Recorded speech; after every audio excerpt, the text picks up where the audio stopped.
Isang maalab na pagbati sa inyo, mga minamahal naming tagapakinig. May mga pagkakataong ang nakaraang matagal mo nang ibinaon ay bigla na lang kakatok sa iyong pinto, dala ang apoy na handang tumupok sa lahat ng iyong pinaghirapan. Handa ka bang pagbuksan ito? Sabi nila, ang katotohanan ay parang apoy kayang manakit, pero kaya ring magbigay liwanag sa pinakamatagal na anino ng kasinungalingan. At sa kwento natin ngayon, isang nagngangalit na apoy ang magiging simula ng lahat, isang apoy na magbubunyag ng mga lihim at magbubuklod sa mga pusong matagal nang nasaktan. Halina't pakinggan natin ang unang kabanata ng kwentong pinamagatang Santuario del Sol, POV. Sinag. Hindi ito pakiusap, sinag. Ito ay isang paalala sa iyong tungkulin. Ang boses ni Don Ricardo de Leon ay kasing tigas at kasing lamig ng marmol na sahig ng kanyang opisina. Nakatayo si Sinag sa harap ng malaking mahogany desk ng kanyang ama. Ang bigat ng buong Santuario del Sol at ng apelyidong de Leon ay tila nakapatong sa kanyang mga balikat. Papa, ilang beses ko na po bang sasabihin? Mga mukha ng kapangyarihan, mga lalaking nagpatakbo ng bayang ito sa loob ng 3 henerasyon. Handa? Humalakhak si Don Ricardo, isang tunog na walang bahid ng saya. Ang pag-aasawa para sa isang de Leon ay hindi usapin ng kahandaan. Ito ay usapin ng estratehiya. Si Councilor Amanda Sebastian ay mula sa isang maimpluwensyang pamilya. Ang pagsasama ninyo ang magpapatibay sa ating legasiya. Hindi ako isang tropeyo, Papa. At lalong hindi ako isang kasangkapan sa politika. Giit ni Sinag. Nararamdaman ang pag-init ng kanyang ulo. Kung gayon, itigil mo ang pag-iisip na parang bata. Ikaw si Mayor Sinag de Leon. Bawat galaw mo ay tinitingnan. Panahon na para magkaroon ka ng pamilya. Isang first lady na karapat-dapat sa iyong pangalan. At paano kung hindi siya ang gusto ko? Ang tanong ay lumabas sa bibig ni Sinag bago pa niya ito mapigilan. Isang anino ng isang mukha ang biglang sumagi sa kanyang isipan, isang mukha na 7 taon na niyang pilit na ibinabaon sa limot. Mga matang nangungusap, mga ngiting kasing init ng araw, natigil ang kanilang pagtatalo. Nang biglang tumunog ng malakas at sunod-sunod ang sirena mula sa labas. Nagkatinginan ang mag-ama. Sa isang iglap, nawala ang tensyon sa pagitan nila. Ang politiko ay napalitan ng lingkod bayan. Mabilis na kinuha ni Sinag ang kanyang telepono. Bago pa man siya makatawag, pumasok ang kanyang hepe ng pulisya, hingal na hingal. Mayor, sunog! Malaking sunog sa Barrio Abo. Walang isa pang salita ang namutawi kay Sinag. Ang tungkulin ay tumawag. Ang pagiging anak ni Don Ricardo ay pansamantalang nawala. Ang natira ay si Mayor de Leon. Mabilis siyang tumakbo palabas. Ang isipan ay ligalig na sa mga posibleng mangyari. Ang Barrio Abo, ang pinakamahirap na komunidad sa Santuario del Sol.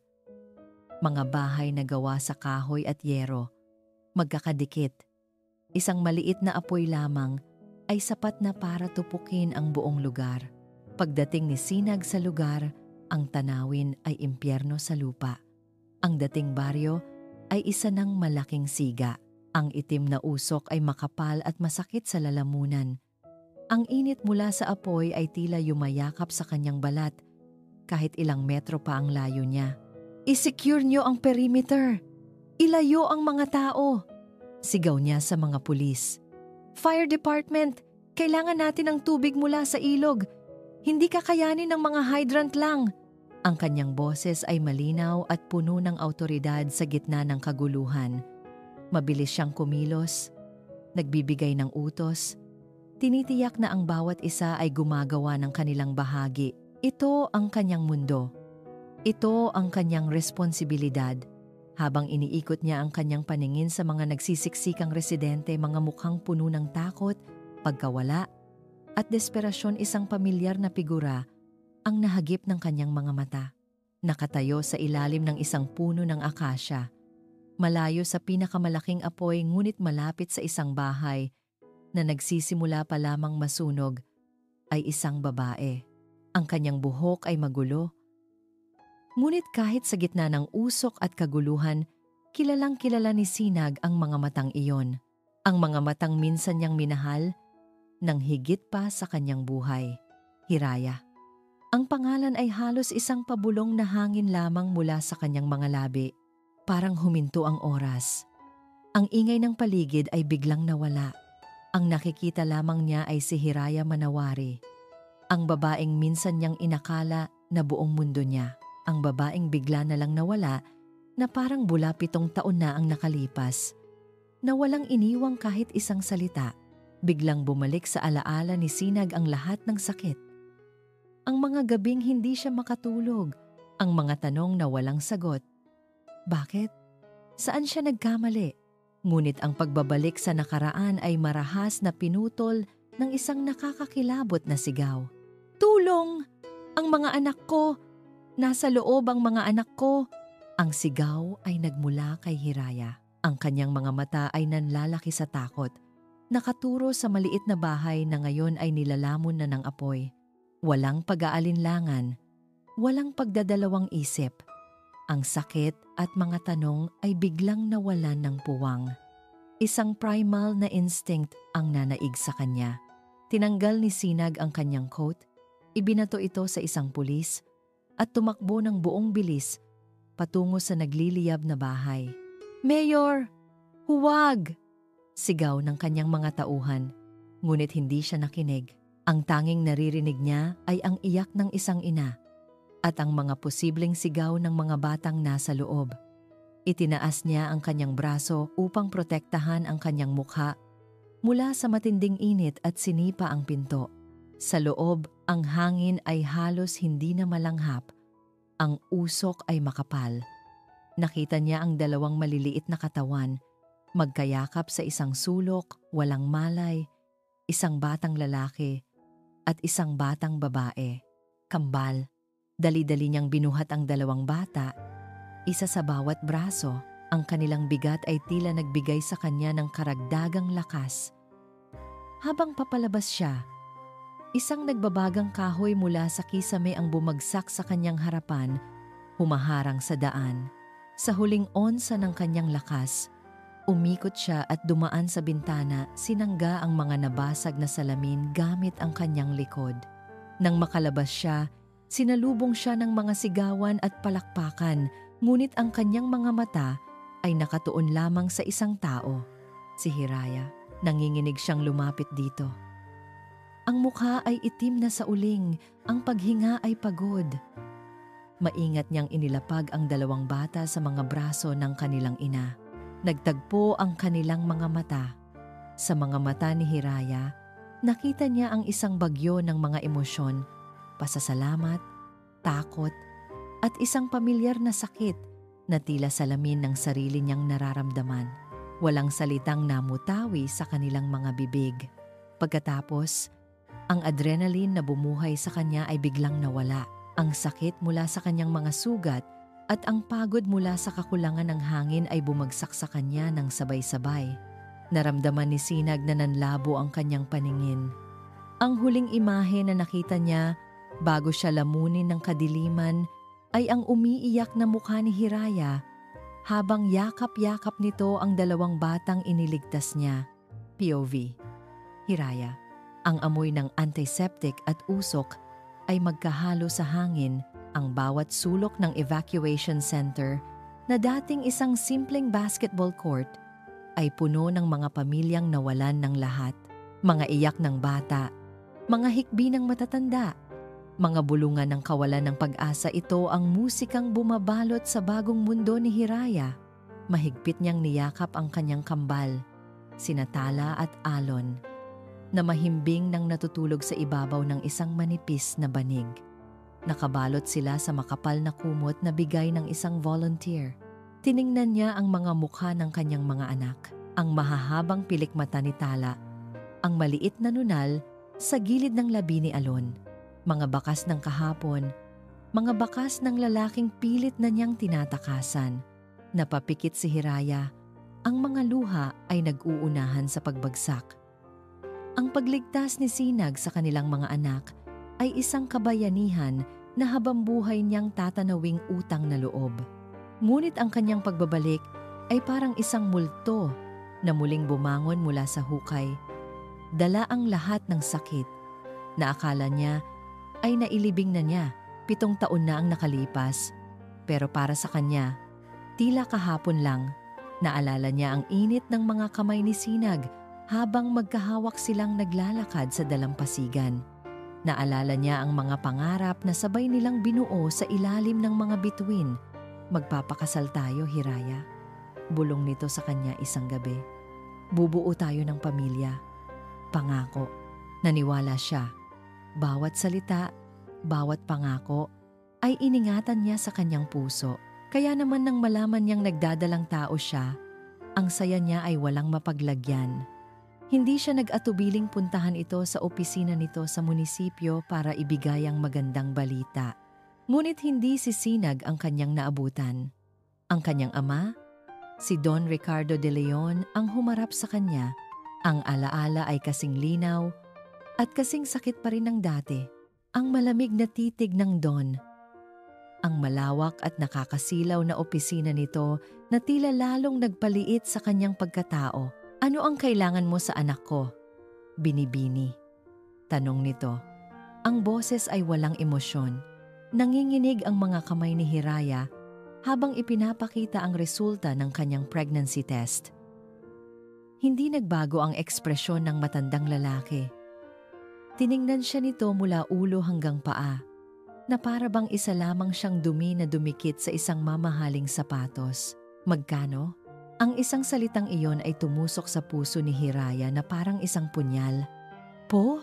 Naglabas si Don Ricardo ng isang makapal na sobre mula sa kanyang drawer at inilapag ito sa lamesa. Hindi ako isinilang kahapon. Alam ko ang laro ng mga babaeng tulad mo. Ambisyosa. Ginagamit mo ang katawan mo para umangat sa buhay. Bawat salita ay isang sampal. Mas masakit pa sa sampal. Iyon ay mga salitang dumurog sa kanyang pagkatao, sa kanyang pag-ibig, sa kanyang pag-asa. Gusto niyang sumigaw. Gusto niyang ipagtanggol ang sarili. Ngunit walang boses na lumabas sa kanyang lalamunan. Tanging mga luha ang nagsimulang mamuo sa kanyang mga mata. Kunin mo ang perang iyan at lumayo ka. Malamig na utos ng matanda. Huwag kang magkakamaling bumalik o guluhin ang buhay ng anak ko. Si Sinag ay nakatadhana para sa mas matataas na bagay, hindi para sa isang pagkakamaling tulad mo. Tinitigan siya nito ng diretso sa mata. At sa sandaling iyon, nakita ni Hiraya ang panganib. Kung mananatili ka sa buhay niya, sisiguraduhin kong hindi lang ikaw ang magdurusa, kundi pati ang batang dinadala mo.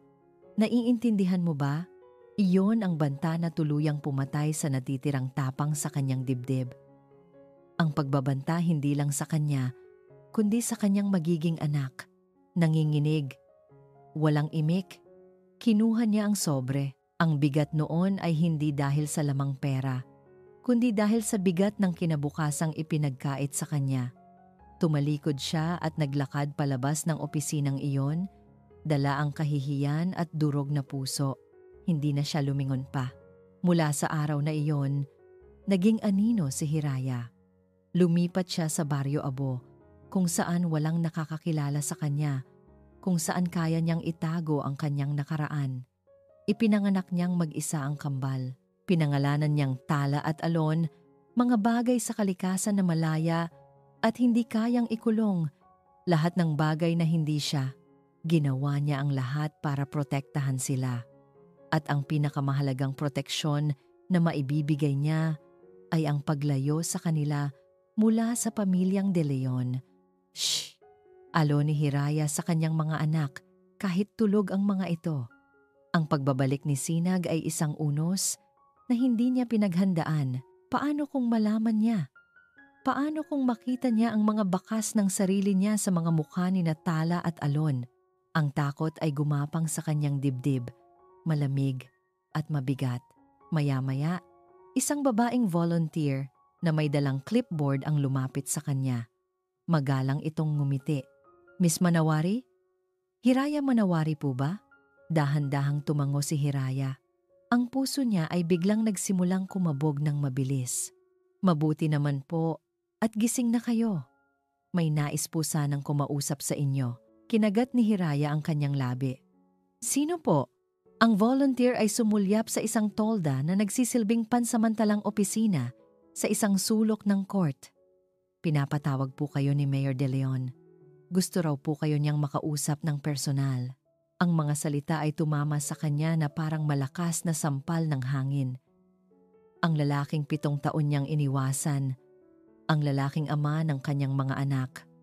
Ang lalaking nagligtas sa kanila mula sa apoy. Gusto siyang makausap. Napatingin si Hiraya sa kanyang mga anak. Pagkatapos ay sa direksyon ng tolda. Walang daan para takasan ito. Ang nakaraan na matagal na niyang ibinaon ay nasa harapan na niya ngayon. Nag-aabang. Ang puso niya ay tila tumigil sa pagtibok. POV. Ang sakit sa kanyang likod ay matalas. Isang paalala ng mga nabasag na salamin. Ngunit mas matalas ang sakit sa loob ng kanyang dibdib. Habang hinihintay niya ang pagdating ni Hiraya. Nakaupo si Sinag sa isang monoblock chair sa loob ng pansamantalang command post. Ang sugat sa kanyang braso ay bagong benda. Binaliwala niya ang payo ng doktor na magpahinga sa ospital. May mas mahalaga siyang kailangang harapin. Nang imulat ni Hiraya ang kurtina ng tolda at pumasok, ang lahat ng hangin sa loob ay tila naubos. Nandoon siya. Nakatayo sa kanyang harapan. Ang babaeng laman ng kanyang mga panaginip at bangungot sa loob ng 7 taon. Mas payat siya ngayon at may mga linya ng pagod at pag-aalala sa paligid ng kanyang mga mata. Ngunit para kay Sinag, siya pa rin ang Hiraya na minahal niya. Hiraya. Sabi niya, ang kanyang boses ay mas garalgal kaysa sa inaasahan niya. Hindi sumagot si Hiraya. Ang kanyang mga mata ay nakaiwas, nakatuon sa sahig na para bang iyon ang pinakakawili-wiling bagay sa buong mundo. Ang kanyang mga braso ay mahigpit na nakayakap sa sarili. Isang pader na hindi kayang pasukin. Tumayo si Sinag. Dahan-dahan, ayaw siyang takutin. Kamusta ka na? Ang mga bata, ligtas ba sila? Salamat sa iyo, Mayor. Pormal na sagot ni Hiraya. Ang salitang Mayor ay tila isang sampal. Malaki ang utang na loob namin sa iyo, pero ayos lang kami. Hindi mo na kailangang mag-abala. Ang kanyang boses ay malamig. Walang emosyon. Nasaktan si Sinag sa kanyang sinabi. Hindi ito abala, Hiraya. Responsibilidad ko ito. Responsibilidad mo ang buong baryo. Hindi lang kami. Mabilis niyang sagot. Sa wakas ay tumingin sa kanya. Ngunit ang kanyang mga mata ay puno ng pag-iingat. May iba pang mas nangangailangan ng tulong mo, pero ikaw ang gusto kong tulungan. Giit ni Sinag. Lumapit ng isang hakbang. Gusto niyang hawakan ang braso nito. Gusto niyang tanungin kung bakit, ngunit pinigilan niya ang sarili. Bakit ka umalis noon, Hiraya? Anong nangyari? Isang mabilis na kislap ng sakit ang dumaan sa mga mata ni Hiraya bago ito muling naging blanko. Matagal na iyon, Sinag. Wala nang saysay na pag-usapan pa. Ang mahalaga, nakaligtas ang mga anak ko. Tinalikuran na niya ito. Handa nang umalis. Ngunit bago pa siya makalabas, isang boses ang pumigil sa kanila. Mayor De Leon!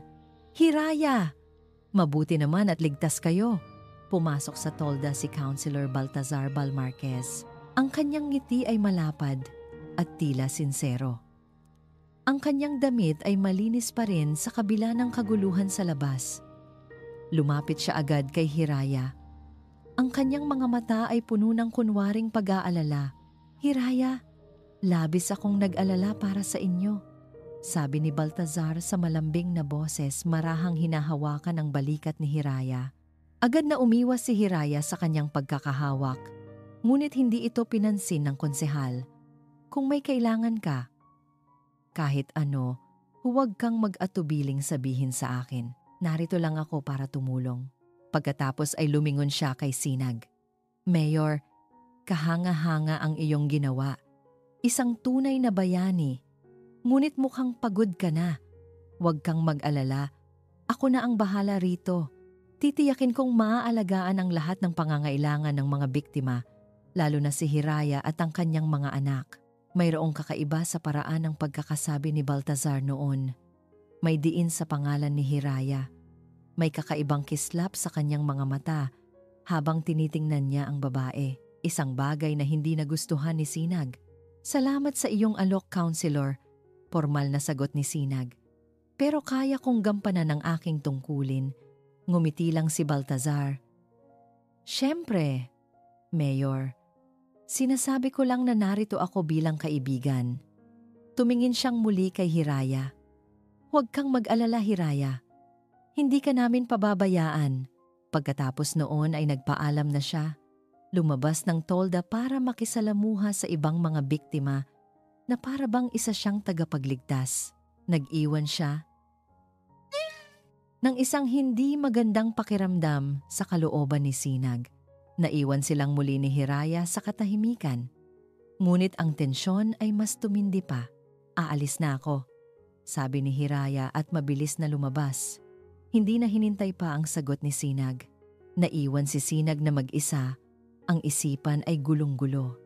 Ang lamig ng pakikitungo ni Hiraya. Ang biglaang pagkawala nito noon.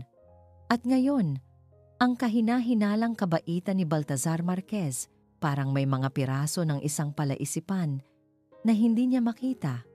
Mga lihim na nakatago sa likod ng mga ngiti at malamig na titig.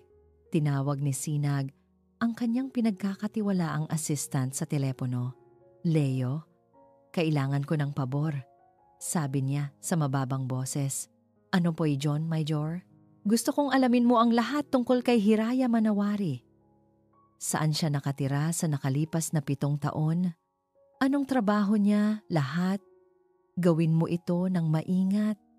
Ayokong malaman ni numan, lalo na niya. Mayroong pag-aalinlangan sa kabilang linya, ngunit sumagot din si Leo. Masusunod po, Mayor. Ibinaba ni Sinag ang telepono. Nakonsensya siya sa kanyang ginawa. Isa itong paglabag sa privacy ni Hiraya. Pero kailangan niyang malaman. Kailangan niyang malaman ang katotohanan. Ang apoy sa Baryo Abo ay unti-unti nang namamatay. Ngunit para kay Sinag, isang bagong apoy ang nagsisimula pa lang mag-alab sa loob niya, isang apoy ng pagdududa, at isang hindi maipaliwanag na pakiramdam na may mas malaking panganib na paparating. POV. Hiraya. Ang apartment ay maliit at simple. Ngunit para kay Hiraya, ito ay isang palasyo kumpara sa evacuation center. May 2 kwarto, isang maliit na kusina, at mga muwebles na bagamat hindi bago ay disente naman. Ang lahat ng ito ay pansamantalang tirahan na inayos ng opisina ng alkalde. Wow, Mommy! May sarili kaming kama! Sigaw ni Tala, ang mga mata ay nagniningning habang tumatakbo papasok sa isang kwarto. Sumunod si Alon. Mas tahimik ngunit halata rin ng tuwa. Agad niyang tiningnan ang bintana na may tanawin ng isang maliit na parke. Isang ngiti ang gumuhit sa labi ni Hiraya. Sa kabila ng lahat ng nangyari, ang makita lang na masaya ang kanyang mga anak ay sapat na. Ngunit ang ngiting iyon ay may kasamang kirot. Alam niyang hindi niya dapat tinanggap ang tulong na ito. Ang pagtanggap nito ay parang pagbukas ng pinto na matagal na niyang isinara. Bawat sulok ng apartment na ito ay isang paalala ng lalaking nagbigay nito sa kanila. Sinubukan niyang tanggihan.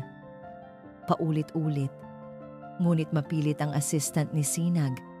Para raw ito sa kaligtasan at kapakanan ng mga bata. Lalo na't mayroon silang ubo dahil sa usok na nalanghap. Sa huli, wala siyang nagawa kundi pumayag. Dala ng pag-aalala para sa kambal. Nang sumunod na araw, habang nag-aayos siya ng iilang damit na naisalba nila, nang sa wakas ay ginawa niya, ang puso niya ay halos lumundag palabas ng kanyang dibdib. Nakatayo roon si Sinag, Hindi suot ang kanyang formal na damit bilang alkalde, kundi isang simpleng polo shirt at maong. May dala siyang 2 malaking paper bag.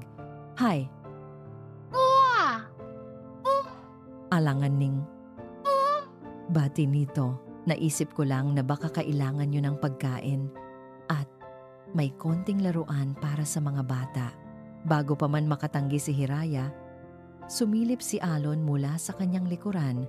Si Tito Mayor, lumabas din si Tala. Ang mukha ay nagliwanag. "Tito Mayor, ikaw po yung bumuhat sa amin sa apoy." Ngumiti si Sinag sa mga bata. Isang ngiti na umabot sa kanyang mga mata. Isang ngiti na minsan ay dahilan ng pagbilis ng tibok ng puso ni Hiraya. "Oo, ako nga. Kamusta na kayo, champions?" "Okay na po kami," sabay na sagot ng kambal. Pumasok si Sinag sa loob at tila lumiit ang espasyo ng apartment. Inilapag niya ang mga paper bag. Kinuha ni Tala ang isang manika, habang si Alon naman ay tuwang-tuwa sa isang maliit na kotse-kotsehan. Umupo si Sinag sa sahig para makipaglaro kay Alon. Pinakita niya kung paano patakbuhin ang laruan. Tumawa si Alon, isang tunog na bihirang marinig ni Hiraya. Napangiti si Sinag. At sa sandaling iyon, nakita ni Hiraya ang anino ng binatang minsan niyang minahal ang Sinag na simple, masayahin, at malayo sa komplikadong mundo ng politika. Isang kilig, isang munting kislap ng init sa kanyang dibdib. "Mommy, tingnan mo! Si Tito Mayor, tinuturuan ako!" Tawag ni Alon. Napansin ni Hiraya ang paraan ng pagtawa ni Sinag. Ang paraan ng pagkunot ng noo nito habang nagko-concentrate. Lahat ay pamilyar. Lahat ay katulad ni Alon.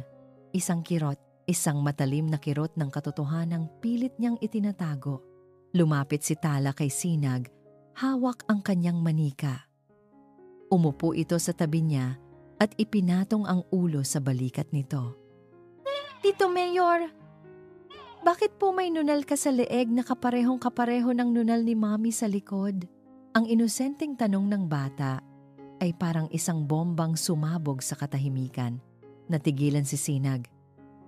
Nanigas si Hiraya sa kanyang kinatatayuan. Ang dugo ay tila umakyat lahat sa kanyang mukha. Mabilis siyang kumilos. "Tala, anak. Huwag mong istorbohin si Tito Mayor.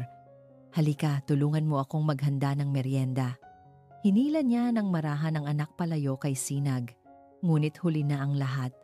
Nakita niya ang pagbabago sa ekspresyon ni Sinag. Mula sa pagiging masayahin, ito ay naging palaisipan. Ang kanyang mga mata ay tila may sinusubukang kalkulahin. May inaalalang piraso ng nakaraan. Ang mga mata ni Sinag ay dumapo sa kanya. Isang tanong ang nabuo sa mga iyon. Isang tanong na hindi niya kayang bigkasin. At si Hiraya, sa unang pagkakataon sa loob ng 7 taon, ay hindi alam kung paano tatakasan ang titig na iyon. "Pasensya na. Kailangan ko lang ayusin ang mga gamit namin," sabi niya, halos pabulong, at mabilis na pumasok sa kusina. Dala ang isang kahon ng mga lumang gamit. Nanginginig ang kanyang mga kamay. Habang inaangat niya ang kahon, nadulas ito sa kanyang pagkakahawak. Kumalat sa sahig ang laman nito, isang lumang litrato, isang sobre, at ilang maliliit na gamit. Ngunit ang nahulog sa pinakaharap, nakaharap pa itaas, ay isang maliit at kupas ng larawan. Isang larawan mula sa ultrasound machine. Ang unang larawan ng kanyang kambal noong nasa sinapupunan pa lamang niya sila. POV. Sinag. Umalis si Sinag sa apartment ni Hiraya na may mabigat na pakiramdam. Ang hangin sa pagitan nila kanina ay mas siksik pa kaysa sa usok sa Baryo Abo. Ngunit hindi lang iyon ang bumabagabag sa kanya. "Tito Mayor, bakit po may nunal ka sa leeg na kaparehong-kapareho ng nunal ni Mommy sa likod?" Ang mga salita ng munting si Tala ay paulit-ulit na umalingaw-ngaw sa kanyang isipan. Isang nunal. Isang maliit na marka sa balat na ngayon ay tila nagtataglay ng bigat ng buong mundo. Pag-uwi niya sa kanyang condo unit, isang lugar na malayo sa mansyon ng kanyang ama, kung saan mas nakakahinga siya nang maluwag agad siyang dumiretso sa banyo. Huminga siya ng malalim at humarap sa salamin. Dahan-dahan niyang inikot ang kanyang katawan, sinisikap na silipin ang kanyang likod, at naroon nga, sa bandang kaliwang balikat niya, malapit sa batok, isang maliit, bilog na nunal. Ang marka na kasama na niya mula pa noong isinilang siya. Naalala niya, minsan ay binibiro pa siya ni Hiraya tungkol dito. Sabi niya, iyon daw ang paborito niyang bituin sa konstelasyon ng kanyang balat. At naalala rin niya ang nunal ni Hiraya. Isang perpektong kapareha ng sa kanya. Palagi nilang sinasabi na iyon ay isang tanda, isang patunay na sila ay para sa isa't isa. Coincidence lang, bulong ni Sinag sa kanyang sarili. Sinusubukang kumbinsihin ang sarili. Maraming tao ang may nunal, ngunit hindi niya maialis ang imahe ng mga bata. Ang mga mata ni Alon na kasing kulay ng sa kanya. Ang hugis ng ilong ni Tala na tila hinulma mula sa mga lumang litrato niya noong bata pa siya. At ang edad nila, kung bibilangin niya, mula sa panahon na nawala si Hiraya, isang malamig na kaba ang gumapang sa kanyang buong katawan. Hindi, imposible. Mabilis niyang kinuha ang kanyang telepono at tinawagan si Leo. Leo, yung pinapagawa ko sa'yo. Sabi niya, ang boses ay apurado. Kailangan ko ng isang specific na impormasyon. Kailangan kong malaman ang eksaktong petsa ng kapanganakan ng mga anak ni Hiraya Manawari. As soon as possible. Mayor, medyo personal na po iyan. Gawin mo na lang, putol ni Sinag. Ang kanyang boses ay mas mariin na ngayon. I-text mo sa akin kapag nakuha mo na. Ibinaba niya ang telepono at naglakad-lakad sa sala. Hindi siya mapakali. Ang kanyang isipan ay isang magulong karera ng mga alaala at mga what-ifs. Ang sakit ng pag-abandona sa kanya ni Hiraya ay nagsimulang matabunan ng isang bagong emosyon, isang nakakabaliw na halo ng pag-asa at takot. Paano kung binuksan niya ang isang lumang baul kung saan niya itinago ang lahat ng alaala nila ni Hiraya?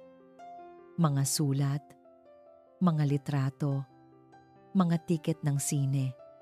Kinuha niya ang isang larawan nila. Nakangiti sila pareho. Mga matay puno ng mga pangarap. Ang sakit ay bumalik. Ngunit ngayon, may kasama na itong isang malaking tandang pananong. Bakit siya umalis nang walang paalam? Ang Hiraya na kilala niya ay hindi duwag. Hindi siya basta na lang mananakit ng walang dahilan. Biglang nag-vibrate ang kanyang telepono. Isang text message mula kay Leo. Nanginginig ang kanyang mga kamay habang binubuksan ito. Nakita niya ang isang petsa. Isang petsa na halos 9 na buwan matapos ang huli nilang pagkikita. Humigpit ang hawak niya sa telepono. Ang hangin ay tila ninakaw mula sa kanyang mga baga. Ang lahat ng piraso ng palaisipan ay biglang nagkabit-kabit sa kanyang isipan. Ang biglaang pag-alis. Ang edad ng mga bata. Ang kanilang mga nunal, ang kanilang mga mukha, ang mga luha ay nagsimulang mamuo sa kanyang mga mata. Luha ng 7 taong kalituhan, 7 taong sakit, at ngayon, isang biglaang pag-unawa na halos bumasag sa kanyang puso. Kinuha niya ang susi ng kanyang sasakyan. Wala siyang pakialam kung anong oras na. Wala siyang pakialam sa anumang protocol. Kailangan niyang makita si Hiraya. Kailangan niyang marinig mula mismo sa bibig nito habang nagmamaneho siya pabalik sa apartment. Ang ulan ay nagsimulang pumatak, tila nakikidalamhati ang langit sa bagyong namumuo sa loob ng kanyang puso. Nang makarating siya sa harap ng pinto ni Hiraya, hindi na siya kumatok. Ang kanyang kamao ay paulit-ulit na dumadagundong sa kahoy. Bawat katok ay isang sigaw ng kanyang kaluluwa. Hiraya! Buksan mo to! Mag-usap tayo. Narinig niya ang mga yabag sa loob. Dahan-dahang bumukas ang pinto. Nakatayo roon si Hiraya. Ang mukha ay basa sa luha. Ang mga mata ay puno ng takot na matagal na nitong itinatago. Hindi na kailangan ni Sinag ng kumpirmasyon.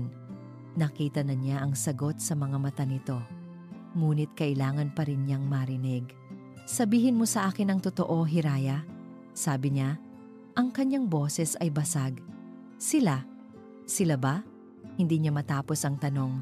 Sa sahig, sa likuran ni Hiraya, nakakalat ang mga gamit mula sa isang natapong kahon. At sa gitna ng lahat, nakita niya ito. Ang isang maliit, kupas na larawan ng ultrasound. Ang katotohanan ay nasa harapan na niya. Hindi maikakaila. At mas masakit at mas maganda kaysa sa anumang inakala niya. Sila ay mga anak niya. Ang katahimikan sa loob ng maliit na apartment ay mas mabigat kaysa sa rumaragasang ulan sa labas. Tanging ang tunog ng kanilang mga paghinga at ang tibok ng kanilang mga pusong sabay na kumakabog ng mabilis ang maririnig. Ang mga mata ni Sinag ay nakapako sa ultrasound picture sa sahig. Pagkatapos ay bumalik kay Hiraya. Ang sakit, pagkalito, at isang maliit na kislap ng saya ay naghahalo sa kanyang mukha. Bakit? Iyon lang ang salitang nagawa niyang ibulong. Ngunit ang bigat nito ay katumbas ng 7 taong paghihintay. Tumingin si Hiraya sa kanya. Ang pader na itinayo niya sa paligid ng kanyang puso sa loob ng maraming taon ay unti-unti nang gumuho. Ang mga luha ay malayang dumadaloy sa kanyang mga pisngi. Bakit hindi mo sinabi sa akin, Hiraya? Muling tanong ni Sinag. Ang kanyang boses ay naglalaman na ngayon ng hinanakit. Lumapit siya. Bawat hakbang ay mabigat. Ipinagkait mo sa akin ang mga anak ko. Ipinagkait mo sa akin ang pagkakataong maging ama sa kanila. 7 taon. Hiraya, 7 taon. Ang akusasyon sa kanyang boses ay parang sundang na tumarak sa puso ni Hiraya. Ang lahat ng sakit, takot, at galit na kinimkim niya ay biglang sumabog. Ipinagkait, sumigaw siya pabalik. Ang kanyang boses ay basag dahil sa pag-iyak. Anong alam mo sa ipinagkait, Sinag? Anong alam mo sa pagdurusa? Nagulat si Sinag sa biglaang pagsabog niya. Alam mo ba kung gaano kasakit na mag-isang buhati ng lahat? Patuloy ni Hiraya. Ang kanyang mga kamay ay nakakuyom. Alam mo ba kung anong pakiramdam na itakwil, na maliitin, na tratuhin na parang basura dahil lang sa minahal kita? Anong pinagsasabi mo? Naguguluhang tanong ni Sinag. Sino ang nagtakwil sa'yo? Isang mapait na tawa ang kumawala sa mga labi ni Hiraya. Sino pa ba? Ang makapangyarihan mong ama. Ang kagalang-galang na si Don Ricardo de Leon. Ang pangalan ng kanyang ama ay tumama kay Sinag na parang kidlat. Nanlaki ang kanyang mga mata sa pagkabigla at hindi paniniwala. Si Papa? Anong kinalaman niya rito? Lahat! Siya ang may kinalaman sa lahat! Sigaw ni Hiraya.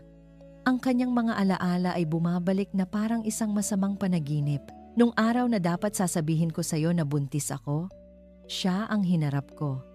Tinawag niya akong gold digger, ambisyosa. Binigyan niya ako ng pera at sinabihang lumayo sa'yo. Tinakot niya ako, Sinag. Sinabi niyang kung hindi ako lalayo, sisirain niya hindi lang ang buhay ko, kundi pati ang buhay ng magiging anak ko. Ang bawat salita ay isang revelasyon na yumayanig sa mundo ni Sinag. Ang kanyang ama? Ang ama na palaging nangangaral sa kanya tungkol sa karangalan at integridad? Hindi. Hindi iyan magagawa ni Papa. Mahinang sabi ni Sinag. Nanginginig ang ulo. Ayaw maniwala. Pero ginawa niya. Giit ni Hiraya, ang kanyang mukha ay puno ng sakit. At anong gusto mong gawin ko? Isa lang akong simpleng babae noon, Sinag. Paano ako lalaban sa isang De Leon? Kaya umalis ako. Umalis ako para protektahan ang mga anak natin mula sa sarili nilang lolo. Ang katotohanan ay sumampal kay Sinag ng buong lakas. Ang lahat ng galit niya kay Hiraya ay biglang naglaho. Napalitan ng isang mas malalim na sakit-sakit para sa kanya at isang nag-aalab na galit para sa kanyang ama. Ang 7 taon ng kanilang pagkakahiwalay ay hindi dahil sa pag-abandona. Ito ay dahil sa isang malupit na kasinungalingan. Hiraya, patawarin mo ako, sabi niya. Ang kanyang boses ay halos hindi na marinig. Lumapit siya, Ang kanyang mga mata ay puno ng pagsisisi. Hindi ko alam. Kung nalaman ko lang, hinding-hindi ko hahayaang mangyari iyon. Niyakap niya si Hiraya.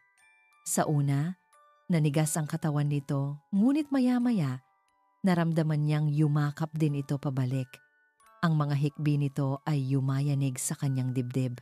Niyakap nila ang isa't isa sa gitna ng sala, dalawang taong sinira ng nakaraan na sa wakas ay natagpuan ang katotohanan sa gitna ng bagyo. Ang mga anak natin? Bulong ni Sinag sa buhok ni Hiraya. Gusto ko silang makita. Sa sandaling iyon, ang pinto ng silid ng kambal ay dahan-dahang bumukas. Nakatayo roon si Alon. Kinukusot ang kanyang mga mata. Mami, bakit po kayo sumisigaw? Bago pa sila makasagot. Isang malakas at may autoridad na boses ang pumuno sa silid. Mas malakas pa kaysa sa kulog sa labas. Anong ibig sabihin ng kaguluhang ito? Sabay silang napalingon ni Hiraya sa pinto. Nakatayo roon si Don Ricardo de Leon, basang-basa sa ulan. Ang kanyang mukha ay kasing dilim ng kalangitan. Sa likuran niya ay ang kanyang driver na may hawak na payong. Ang mga mata ni Don Ricardo ay matalim na tumingin mula kay Sinag, patungo kay Hiraya at sa huli ay sa batang si Alon na nakatayo sa may pinto. Narinig niya ang lahat. Nakakahiya, sabi ni Don Ricardo. Ang kanyang boses ay malamig na parang yelo. Isang malaking kahihiyan. POV. Sinag, ang pagdating ni Don Ricardo ay parang isang malamig na hangin na biglang pumasok at nagpabago sa lahat. Agad na binitawan ni Sinag si Hiraya at humarang sa pagitan nito at ng kanyang ama. Isang kilos na puno ng proteksyon. Kinuha naman ni Hiraya si Alon at niyakap ito ng mahigpit na para bang kaya nitong protektahan ang bata mula sa masasamang salita. Papa, anong ginagawa niyo rito? Tanong ni Sinag. Ang kanyang boses ay kalmado. Ngunit may diin, isang babala na nakatago sa bawat pantig. Hindi siya pinansin ni Don Ricardo. Ang mga mata nito ay nakatuon kay Hiraya, puno ng pagkasuklam. Sinabi ko na sa'yo na lumayo ka. Matigas pala talaga ang ulo mo. Huwag niyo siyang pagsalitaan ng ganyan. Madiing sabi ni Sinag. Ang galit ay nagsisimula ng umakyat sa kanyang lalamunan. Doon lang lumingon sa kanya si Don Ricardo. At ikaw? Sabi nito, ang boses ay tumaas. Pagkatapos ng lahat ng ginawa ko para sa'yo, para sa pangalan natin, ito ang isusukli mo? Ang makipaghalubilo sa babaeng ito sa isang iskandalo? Iskandalo? Isang mapait na tawa ang kumawala kay Sinag. Ang tawag dito ay pamilya, Papa. Isang pamilyang ipinagkait niyo sa akin sa loob ng 7 taon. Huwag kang mag-ilusyon, Sinag! Sigaw ni Don Ricardo. Ang kanyang mukha ay namumula na sa galit. Ang babaeng iyan at ang mga bastardo niya ay hindi pamilya. Sila ay isang pagkakamali. Isang dumi na sisira sa lahat ng pinaghirapan natin. Ang salitang bastardo ay tumama sa hangin na parang isang malakas na sampal. Nakita ni Sinag ang pagkirot sa mukha ni Hiraya at ang pagkatakot sa mga mata ni Alon. Isang bagay sa loob ni Sinag ang biglang naputol. Ang natitirang respeto niya para sa kanyang ama ay biglang naglaho, napalitan ng purong galit. Huwag niyong tatawagin ang mga anak ko ng ganyan, sabi niya. Ang kanyang boses ay mababa at mapanganib. Hindi sila pagkakamali. Sila ang mga apo ninyo. Wala akong apo sa babaeng iyan. Kung gayon, wala na rin kayong anak. Matigas na sagot ni Sinag. Natigilan si Don Ricardo. Hindi niya inaasahan ang direktang pagsuway na iyon. Sa buong buhay ni Sinag, palagi siyang sumusunod. Palagi siyang ang masunuring anak. Ngunit ang Sinag na nakatayo sa harapan niya ngayon ay iba. Ito ay isang ama na handang ipaglaban ang kanyang pamilya. Ano ang sinabi mo? Narinig niyo ako, sabi ni Sinag. Tumayo ng mas matuwid. Tapos na ang pagsunod-sunuran ko, Papa. tapos na ang paglalagay sa pangalan ng pamilya bago ang sarili kong kaligayahan. Si Hiraya at ang mga anak namin ang pamilya ko ngayon.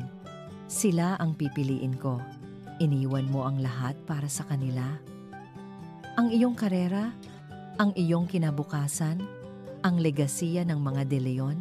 Ano ang halaga ng isang legasiya kung ito ay binuo sa kasinungalingan at pananakit ng kapwa? Ganti ni Sinag. Mas gugustuhin kong maging isang simpleng ama na may masayang pamilya kaysa maging isang makapangyarihang alkalde na walang kaluluwa. Isang mahabang katahimikan ang namagitan sa kanila. Tanging ang tunog ng ulan at ang mahinang hikbi ni Hiraya ang maririnig. Sa huli,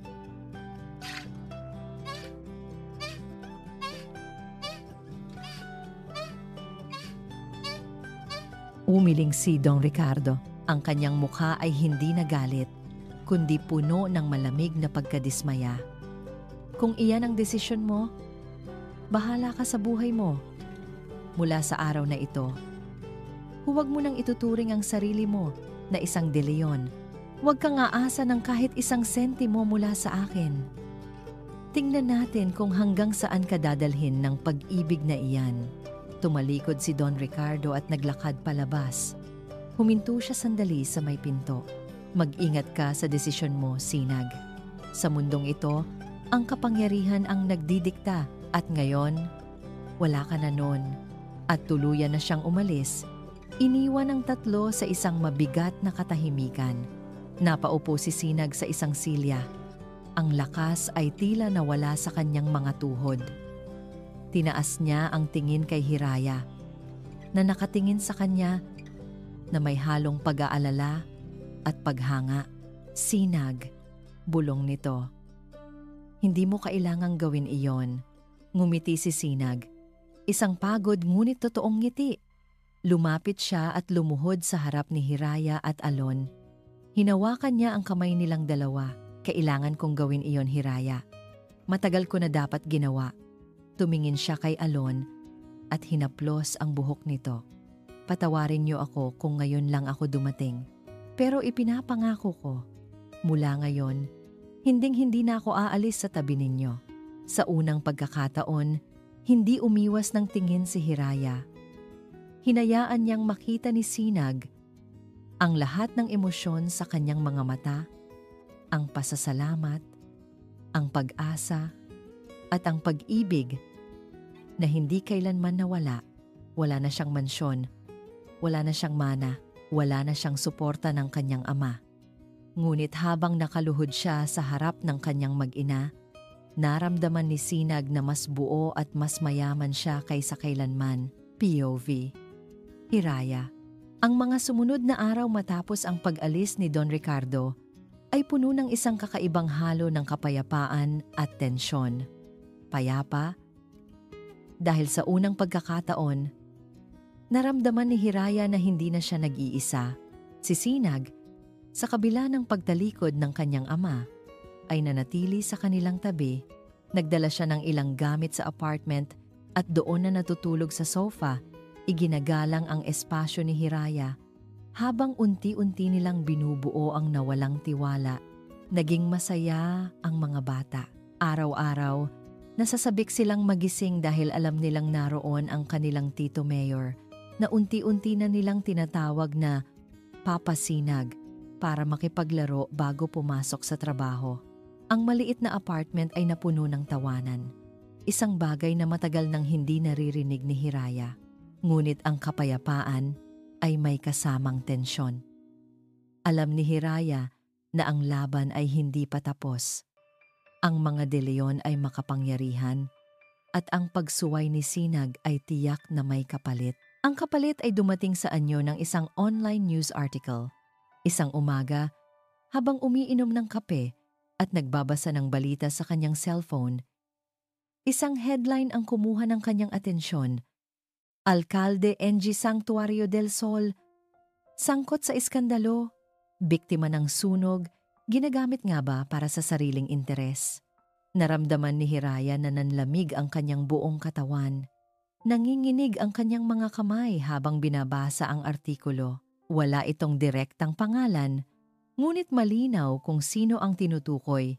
Isinulat dito ang tungkol sa isang batang alkalde na nagbibigay ng espesyal na pabor sa isang kaakit-akit na ina na biktima ng sunog.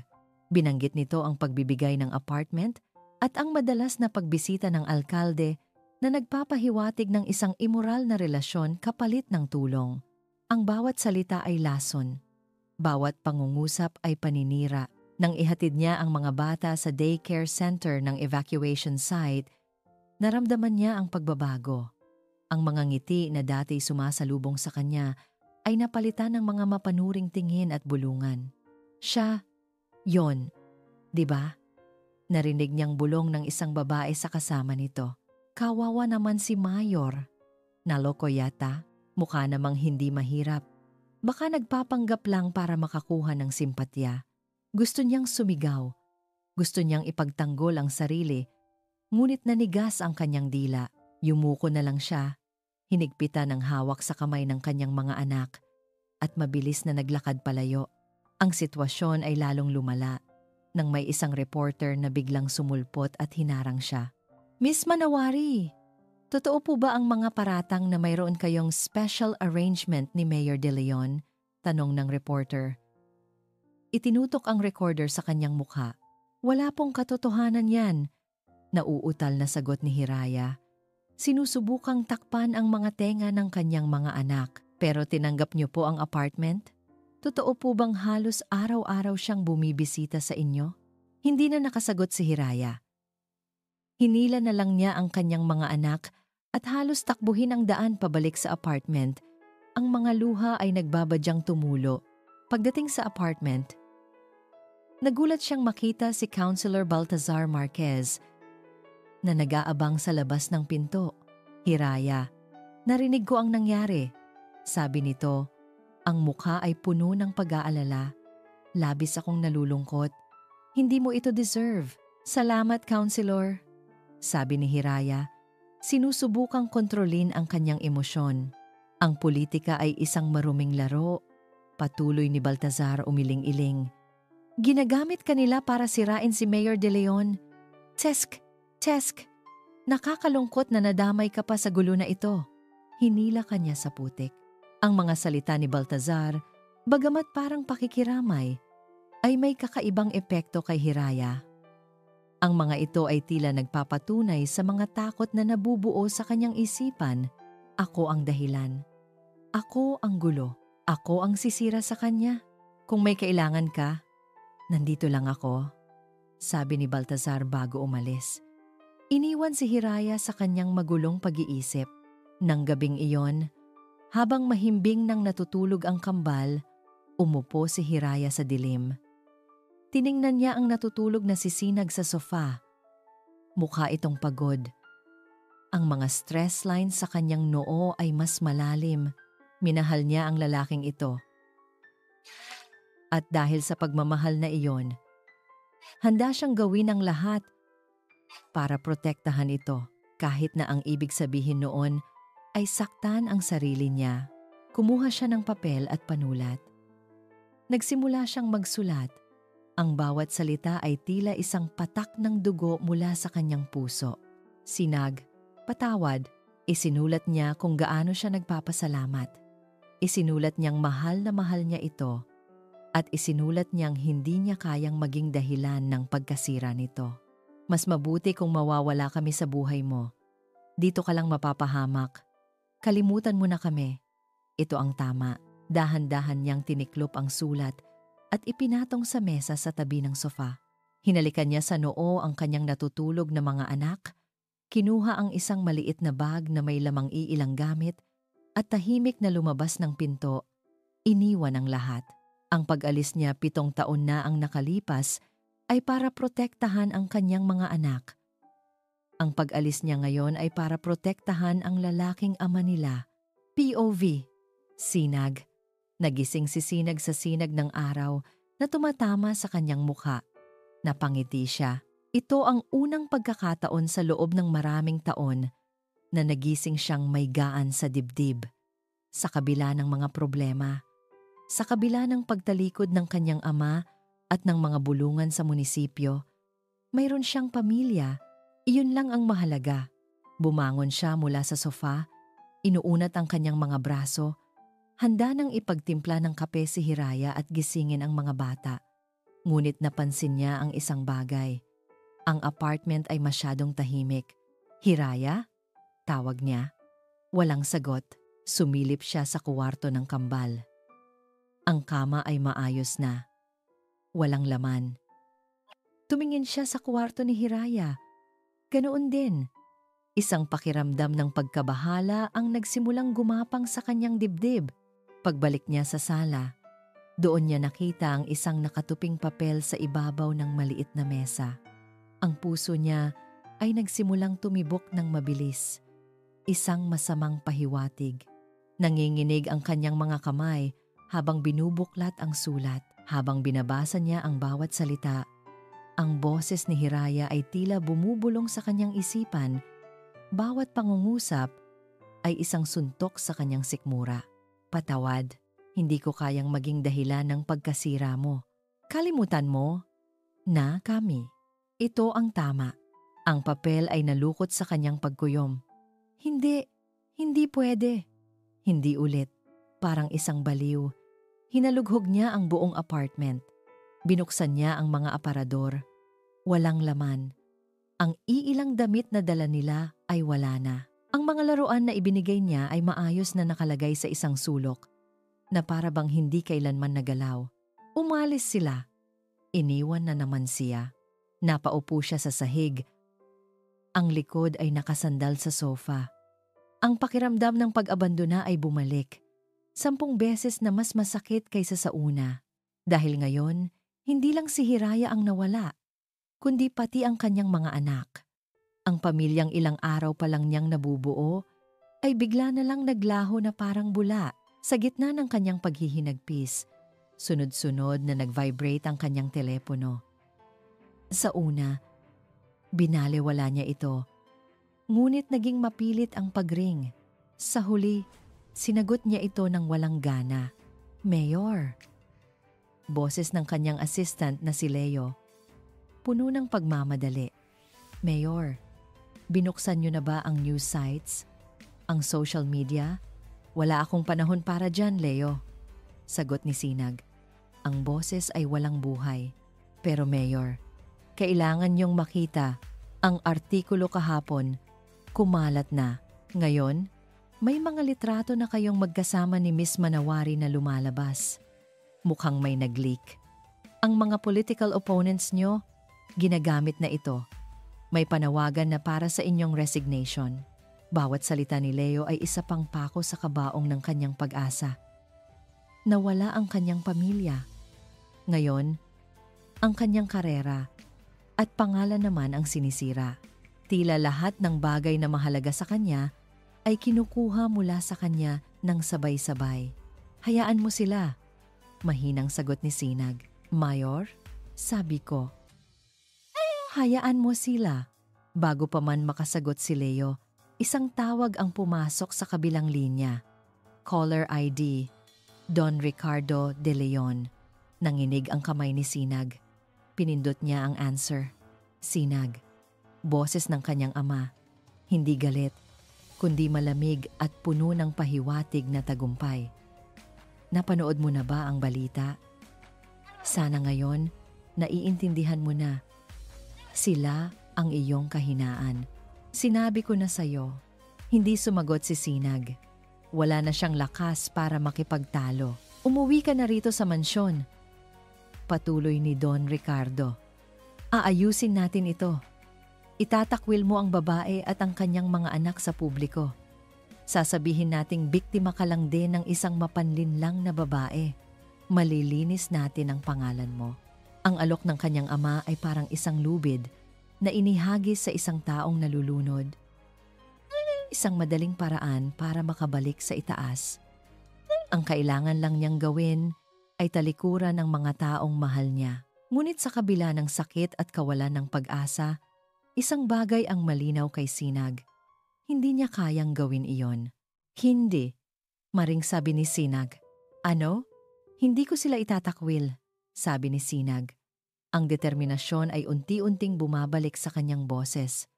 Sila ang pamilya ko at hahanapin ko sila. Kung gayon, hinukay mo na ang sarili mong libingan. Malamig na sabi ni Don Ricardo bago ibaba ang telepono. Ibinagsak ni Sinag ang kanyang telepono sa sahig. Napasabunot siya sa kanyang buhok. Ang kanyang isipan ay nasa bingit ng pagsuko. Tama ba ang kanyang ama? Isa ba siyang hangal na ipinaglaban ang isang bagay na wala na? Nawala ang kanyang pamilya. Nawawala ang kanyang karera. Tinakwil siya ng kanyang ama. Wala na siyang kakampi. Lahat ay nawala.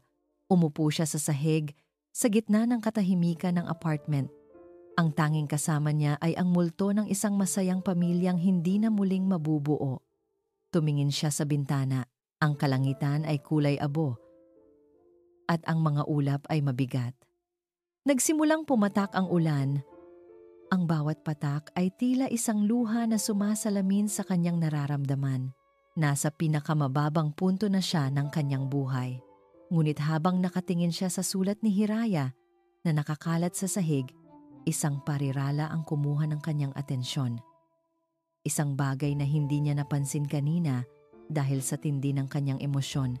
Naaalala mo pa ba yung lumang simbahan sa tabi ng dagat sa probinsya? Yung lugar kung saan natin unang pinangarap ang lahat? Doon ko unang naramdaman ang tunay na kapayapaan. Hindi ito isang simpleng pamamaalam. Ito ay isang clue, isang pahiwatig. Ang puso ni Sinag ay biglang tumibok nang may bagong pag-asa. Alam na niya kung saan sila hahanapin. Sa gitna ng kanyang pag-iisip, biglang tumunog muli ang kanyang telepono. Si Leo ulit. Sinagot niya ito. "Mayor, may masama akong balita." Sabi ni Leo. Ang boses ay seryoso, pero mayroon din akong isang bagay na dapat niyong malaman. Yung investigasyon natin sa sunog sa Barrio Abo, may natuklasan kami. Mayor, hindi aksidente ang sunog. May nagsadya. Ang balita ay tumama kay Sinag na parang isang malakas na sampal. Ginising siya mula sa kanyang pagkalugmok. Isang malinaw na larawan ang biglang nabuo sa kanyang isipan. Ang paninira sa media, ang pagsulsol ni Baltasar, at ngayon, isang sinadyang sunog. Hindi ito simpleng iskandalo sa politika. Ito ay isang masalimuot na plano at ang kanyang pamilya ay nasa gitna ng lahat ng ito. POV, Sinag. Ang impormasyon mula kay Leo ay parang isang pitsel ng malamig na tubig na ibinuhos sa nag-aapoy na galit at desperasyon ni Sinag. Biglang nagkaroon ng direksyon ang kanyang kaguluhan. Hindi na ito tungkol sa nasirang puso o nawalang karera. Ito ay tungkol sa panganib. Ang pamilya niya ay nasa panganib. Kinuha niya ang susi ng kanyang kotse. Ang unang instinct niya ay magmaneho ng mabilis papunta sa simbahan sa probinsya. Ngunit huminto siya.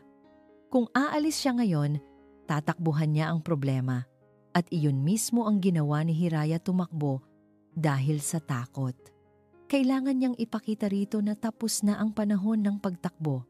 Kailangan niyang labanan ito para sa kanila. "Leo?"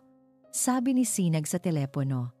Ang kanyang boses ay kalmado na ngayon, ngunit may bakal na determinasyon.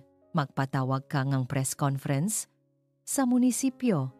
"Ngayon din. Pero Mayor, sigurado po ba kayo? Hindi maganda ang sitwasyon para humarap sa media. Gawin mo na lang, Leo. At ihanda mo ang lahat ng ebidensya na nakuha niyo tungkol sa sunog." Pagkalipas ng isang oras, nakatayo si Sinag sa likod ng entablado ng press hall ng Santuario del Sol. Rinig niya ang buzz ng daan-daang reporter sa labas. Parang isang kuyog ng mga bubuyog na handang sumalakay. Kinuha niya ang kanyang telepono at tiningnan ang litrato ni Natala at Alon. Huminga siya ng malalim. Para sa kanila. Paglabas ni Sinag, sinalubong siya ng walang tigil na pag-flash ng mga kamera. Ang mga tanong ay isinisigaw mula sa lahat ng direksyon, magulo at mapanuri. Ngunit hindi siya natinag. Naglakad siya ng diretso patungo sa podium. Ang kanyang mukha ay seryoso at hindi mababasa. Itinaas niya ang kanyang kamay, humihingi ng katahimikan. At sa kanyang sorpresa, tumahimik sila. Magandang hapon po sa inyong lahat. Simula niya, ang kanyang boses ay malinaw at malakas. Umaalingaw-ngaw sa buong silid. Pinatawag ko kayo ngayon para sagutin ang mga tanong na alam kong nasa isip ninyong lahat. Huminga siya ng malalim. Sa mga nakalipas na araw, ang pangalan ko ay isinangkot sa isang kontrobersiya, isang artikulong puno ng kasinungalingan ang ipinakalat para siraing hindi lang ako, kundi ang isang inosenteng pamilya. Diretsuhin niyo na kami, Mayor, sigaw ng isang reporter. Totoo ba na may relasyon kayo ni Miss Hiraya Manawari? Tumingin si Sinag ng diretso sa reporter na iyon. Ang tanong ay hindi kung may relasyon kami. Ang tanong ay kung ano ang klaseng relasyon mayroon kami. At sasagutin ko iyan. Nagkaroon ng bulungan sa mga manonood. Si Hiraya Manawari ay hindi lang isang biktima ng sunog na tinulungan ko, deklara ni Sinag. Ang kanyang boses ay puno ng emosyon at pagmamalaki. Siya ang babaeng minahal ko 7 taon na ang nakalipas, ang babaeng akala ko ay nawala na sa akin. At ang pinakamahalaga sa lahat, siya ang ina ng 2 kong anak. Isang kolektibong paghinga ng pagkagulat ang pumuno sa silid. Ang mga bulungan ay naging malakas na ingay. Ang mga kamera ay mas lalong naging agresibo. Oo, patuloy niya, nilalabanan ng ingay. Mayroon akong 2 anak, sina Tala at Alon. Sila ang mga batang buong tapang kong iniligtas mula sa apoy. Hindi dahil iyon ang tungkulin ko bilang alkalde, kundi dahil iyon ang tungkulin ko bilang kanilang ama. Ikinuwento niya ang lahat. Ang kanilang pag-iibigan, ang biglaang pagkawala ni Hiraya, at ang katotohanan ngayon niya lang nalaman. Ang kanyang boses ay hindi humihingi ng awa, kundi nagpapaliwanag ng may dignidad. Ang aking pagkukulang ay hindi ang pagtulong sa kanila ngayon, sabi niya. Ang pagkukulang ko ay ang hindi paghahanap sa kanila noon. At iyon ay isang pagkakamaling habang buhay kong pagsisisihan at susubukang itama. Ang silid ay unti-unting tumatahimik. Napapalitan ng pag-unawa at respeto ang mapanuring mga tingin. At ngayon, sa usapin ng sunog, sabi ni Sinag. Ang kanyang tono ay biglang naging matigas at seryoso. Ang aking opisina ay nakakalap ng matibay na ebidensya. Ang sunog sa Baryo Abo ay hindi aksidente. Ito ay sinadya. Ito ay isang krimen na idinisenyo para maghasik ng takot at para sirain ang tiwala ninyo sa akin. At ipinapangako ko sa bawat residente ng Sanctuario del Sol, lalo na sa mga biktima, hindi ako titigil hanggat hindi natin napapanagot ang taong nasa likod ng karumal-dumal na gawaing ito. Isang anino ng babala ang dumaan sa kanyang mga mata. Gagamitin ko ang lahat ng kapangyarihan ko para mahanap ang katotohanan. Natapos ang kanyang talumpati. Ang press hall ay tahimik sa loob ng ilang segundo bago nagsimulang pumalakpak ang ilang reporter na sinundan ng iba. Samantala, sa isang maliit na simbahan sa tabi ng dagat, 100 kilometro ang layo, si Hiraya ay nakaupo sa isang bangko sa likuran. Ipinakita sa kanya ng isang matandang babae ang live stream ng press conference sa cellphone nito. Habang pinapanood niya si Sinag na buong tapang na inaamin ang lahat at ipinagtatanggol sila sa harap ng buong mundo, ang mga luha ay walang tigil na dumaloy sa kanyang mga pisngi. Ngunit hindi na ito luha ng takot o sakit. Ito ay luha ng paghanga, pag-ibig, at isang bagong tuklas na pag-asa. Sa Sanctuario del Sol, nanonood din sa telebisyon si Don Ricardo. Ang kanyang mukha ay hindi mabasa. Sa ibang lugar, si Councilor Baltazar Marquez ay nanonood din. Ang kanyang ngiti ay biglang nawala, napalitan ng isang malamig na pag-aalala. Bumalik sa press hall, hindi na sinagot ni Sinag ang mga karagdagang tanong. Naglakad siya pababa ng podium. Ang kanyang misyon ay malinaw na. At ngayon, kung inyo pong mamarapatin, sabi niya sa mga reporter na humahabol sa kanya, kailangan ko nang hanapin ang aking pamilya. At tuluyan na siyang umalis. Iniwan ang isang bagyo ng balita at isang malinaw na mensahe. Tapos na ang pagtakbo. Oras na para lumaban. Nagmaneho si Sinag ng walang tigil. Ang kanyang isipan ay kasing bilis ng kanyang pagpapatakbo. Ang bawat kilometrong nilalakbay niya palayo sa Santuario del Sol ay isang kilometrong naglalapit sa kanya sa kapayapaan na 7 taon niyang hinanap. Nang sa wakas ay natanaw na niya ang lumang simbahan na gawa sa bato na nakatayo sa isang munting burol na may tanawin ng dagat. Bumagal ang tibok ng kanyang puso. Ito ang kanilang lugar, ang kanilang santuwaryo. Pumarada siya sa ilalim ng isang malaking puno ng kalachuchi at dahan-dahang naglakad papasok sa simbahan. Malamig at tahimik sa loob. Ang tanging naririnig ay ang ugong ng hangin mula sa labas at doon, sa isa sa mga bangko sa harap, nakaupo si Hiraya mag-isa. Ang mga bata ay marahil natutulog sa kumbento sa tulong ng mga madre. Naramdaman nito ang kanyang pagdating at dahan-dahang lumingon. Ang kanyang mga mata ay namumugto ngunit kalmado. Walang salitang namutawi. Tumayo lang ito at naglakad palapit sa kanya. Nang magkaharap na sila, walang salitang namagitan. Niyakap lang ni Sinag si Hiraya ng mahigpit at niyakap din siya nito pabalik. Sa yakap na iyon, lahat ng sakit, takot at pag-aalinlangan ay naglaho. Ito ay isang yakap ng pag-unawa, pagpapatawad at pangakong hindi na muling bibitaw. Napanood ko, bulong ni Hiraya sa kanyang dibdib.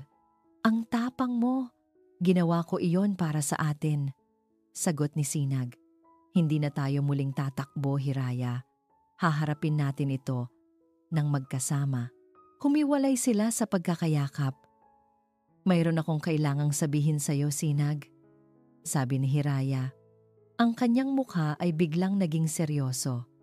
Isang bagay na ngayon ko lang naalala dahil sa lahat ng gulo tungkol sa sunog. Nag-concentrate si Hiraya.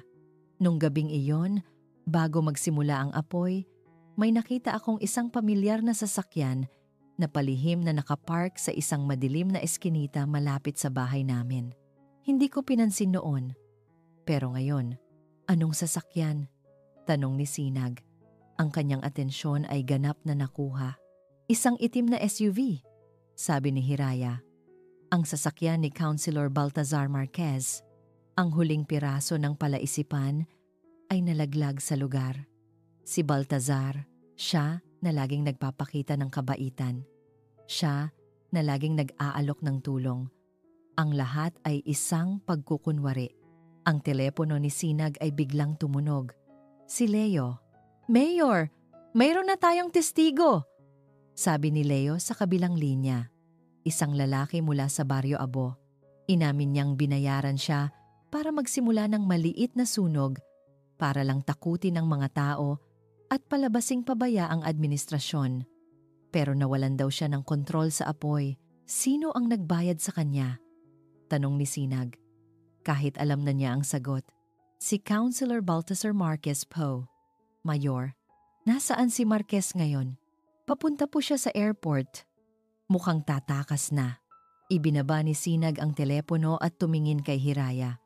Kailangan na nating bumalik. Ang daan palabas ng airport ay hinarangan ng mga sasakyan ng pulis. Nang makita ni Baltazar ang paparating na panganib, sinubukan niyang mag-U-turn. Ngunit ang kotse ni Sinag ay humarang sa kanyang daraanan. Bumaba si Sinag ng sasakyan, kasunod ang mga pulis. Tapos na ang laro, Bal? Malamig na sabi ni Sinag habang lumalapit sa SUV. Lumabas si Baltazar.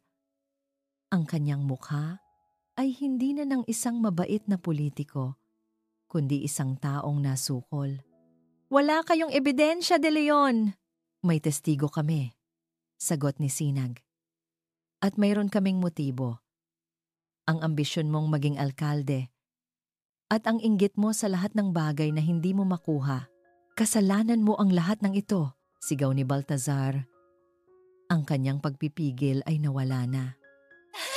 Lahat na lang palaging nasa iyo. Ang posisyon, ang respeto, pati na si Hiraya. Noon pa man, ako na dapat ang para sa kanya. Ngunit pinili ka pa rin niya. Kaya sinigurado kong hindi kayo magiging masaya sa di kalayuan. Sa loob ng sasakyan ni Sinag, narinig ni Hiraya ang pag-amin. Iyon pala. Ang lahat ng kanilang paghihirap ay nagsimula sa isang masakim na pagnanasa. Hindi na nanlaban si Baltazar nang pusasan siya ng mga pulis. Habang dinadala siya palayo, tumingin siya kay Sinag na may ngisi. Maaaring nahuli mo ako, pero sinira ko na kayo. Tingnan natin kung paano ka babangon mula sa iskandalong ito. Ngunit habang tinitingnan ni Sinag si Baltazar, walang bakas ng pagkatalo sa kanyang mukha, kundi awa. Nang gabi ring iyon, sa mansyon ng mga De Leon, si Don Ricardo ay tahimik na nanonood ng balita tungkol sa pagkakaaresto kay Baltazar. Nakita niya ang katotohanan. Ang kanyang pagmamanipula, 7 taon na ang nakalipas, ay naging mitsa sa isang mas malaking apoy na halos pumatay sa kanyang sariling mga apo. Kinabukasan, isang hindi inaasahang bisita ang dumating sa apartment nila Hiraya, si Don Ricardo. Tumayo si Sinag sa pagitan ng kanyang ama at ni Hiraya. Ngunit sa pagkakataong ito, si Hiraya ang humakbang pasulong. Tumingin si Don Ricardo hindi kay Sinag, kundi kay Hiraya. Ang dating matigas at mapagmataas na mukha ay napalitan ng pagsisisi. Patawad. Sabi niya, ang kanyang boses ay garalgal. Ako ang may kasalanan sa lahat ng ito. Ang aking pride. Halos nawasak nito ang ating pamilya. Hindi sumagot si Hiraya. Sa halip, lumingon siya sa loob. Tala, Alon. Halik kayo, mga anak. Lumabas ang kambal. Nahihiya silang nagtago sa likod ng kanilang ina. Lumuhod si Don Ricardo sa harap ng mga bata. Ang makapangyarihang Don ay lumuhod. Ang mga luha ay nagsimulang dumaloy sa kanyang mga pisngi. Mga apo ko, bulong niya. Patawarin niyo si Lolo. Nagkatinginan si Tala at Alon. Pagkatapos ay kay Hiraya. Dahan-dahang tumango si Hiraya. Lumapit si Tala at pinunasan ang luha ng kanyang lolo gamit ang kanyang maliit na kamay. Huwag na po kayong umiyak, Lolo. Sa simpleng kilos na iyon, ang yelo sa puso ni Don Ricardo ay tuluyang natunaw. Niyakap niya ang kanyang 2 apo at sa unang pagkakataon, naramdaman niya ang init ng isang tunay na pamilya na hindi kayang bilhin ng anumang kapangyarihan o yaman. Tumingin si Sinag kay Hiraya. Nagtagpo ang kanilang mga mata sa ibabaw ng ulo ng kanilang mga anak at ama. Ang mga sugat ay malalim at ang paghilom ay mangangailangan ng panahon. Ngunit sa sandaling iyon, alam nilang nasimulan na nila. Magkasama, habang papalubog ang araw sa labas ng bintana, yumuko si Sinag. Sa harap ng kanyang mga anak, sa harap ng kanyang nagsisising ama, at sa harap ng babaeng hindi niya kailanman itinigil na mahalin, kinuha niya ang kamay ni Hiraya, Hiraya Manawari. Sabi niya, ang kanyang boses ay matatag at puno ng pagmamahal. Sinayang ko ang 7 taon. Ayoko nang magsayang pa ng kahit isang araw. Will you marry me? Ang mga luha ay muling dumaloy sa mga mata ni Hiraya. Ngunit sa pagkakataong ito ay luha ng purong kaligayahan. Sa gitna ng mga ngiti ni Tala at Alon at sa tahimik na pag-aproba ng kanyang ama, tumango siya. Yes, bulong niya. Oh, Sinag. Oh, 1 taon ang lumipas. Ang Santuario del Sol ay nagbago. Ang iskandalo na inakala ni Baltazar Marquez na wawasak kay Mayor Sinag de Leon ay siya palang nagpatibay sa kanya.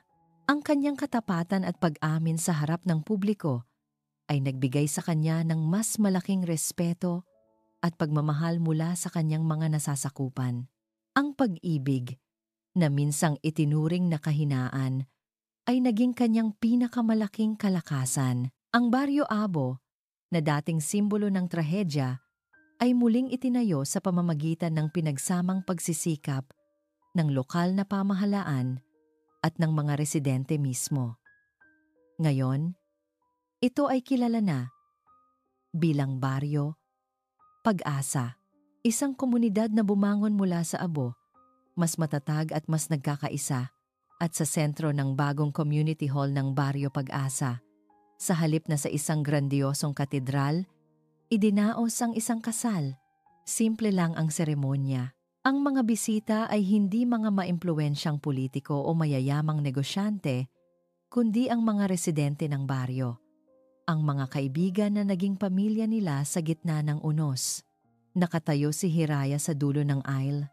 Suot ang isang simpleng puting bestida sa kanyang tabi. Bilang flower girl at ring bearer, ay sinatala at alon, ang mga mukha ay nagliliwanag sa saya. Sa dulo ng aisle, naghihintay si Sinag. Sa tabi niya, bilang kanyang best man, ay ang kanyang ama, si Don Ricardo. Ang dating malamig na Don ay isa na ngayong mapagmahal na lolo, na mas madalas ngayong makikitang nakikipaglaro sa kanyang mga apo kaysa magbasa ng mga ulat sa opisina. Habang naglalakad si Hiraya palapit, ang tanging nakikita lamang ni Sinag ay siya, ang babaeng kanyang santuaryo. Nang magkaharap na sila sa altar, hinawakan ni Sinag ang kanyang mga kamay. Hiraya, bulong niya. Sapat lang para marinig nito. Sa harap ng mga taong ito na naging saksi sa ating pagbangon, ipinapangako ko sa iyo, hinding-hindi ko nahahayaang may apoy na muling makasakit sa iyo, sa ating mga anak, o sa pamilyang bubuuin natin. Ikaw at ang mga anak natin ang aking liwanag, ang aking pag-asa, ang aking santuaryo. Mahal na mahal kita. Mahal na mahal din kita, Sinag. Sagot ni Hiraya. Ang mga luha ng kaligayahan ay dumadaloy sa kanyang pisngi. Tinupad mo ang pangarap na akala ko ay abo na lang. Binigyan mo ako ng tahanan. Nang sila ay idineklarang mag-asawa na, ang kanilang halik ay sinelyuhan hindi lang ng kanilang pagmamahalan, kundi ng mga masigabong palakpakan at hiyawan ng buong komunidad. Kinagabihan, habang papalubog ang araw at nagkukulay kahel ang kalangitan, magkayakap na nakatayo sina Sinag at Hiraya sa dalampasigan, pinapanood ang kanilang mga anak at si Don Ricardo na masayang nagtatampisaw sa tubig. Hinaplos ni Sinag ang tiyan ni Hiraya na bahagya ng umuumbok ang kanilang ikatlong anak. Isang bagong simula ay paparating na. Masaya ka ba? Tanong ni Sinag. Sumandal si Hiraya sa kanyang dibdib, dinarama ang tibok ng kanyang puso. Tumingin siya sa kanyang pamilya, sa bayang muli nilang binubuo, at sa lalaking nasa kanyang tabi, sa buong buhay ko. Sagot niya, hindi pa ako naging ganito kasaya at kapanatag. Hindi nila kailangan ng mansyon o ng isang makapangyarihang pangalan. Ang kanilang santuwaryo ay hindi isang lugar. Ito ay ang pagmamahal na kanilang pinaglaban, ang pamilyang kanilang binuo, at ang pag-asang natagpuan nila sa piling ng isa't isa. Sa ilalim ng papalubog na araw, sa kanilang sariling Sanctuario del Sol. At dito po nagtatapos ang ating kwento. Isang kwento na nagpapatunay na ang tunay na lakas ay hindi nasusukat sa kapangyarihan o yaman, kundi sa tapang na harapin ang nakaraan, sa kakayahang magpatawad at sa pag-ibig na kayang bumuo kahit sa gitna ng mga abo. Ang aral ng kwento natin ngayon ay simple lamang. Ang bawat isa sa atin ay may karapatang bumangon, magmahal muli at bumuo ng sarili nating santuaryo. Maraming salamat po sa inyong walang sawang pagsubaybay.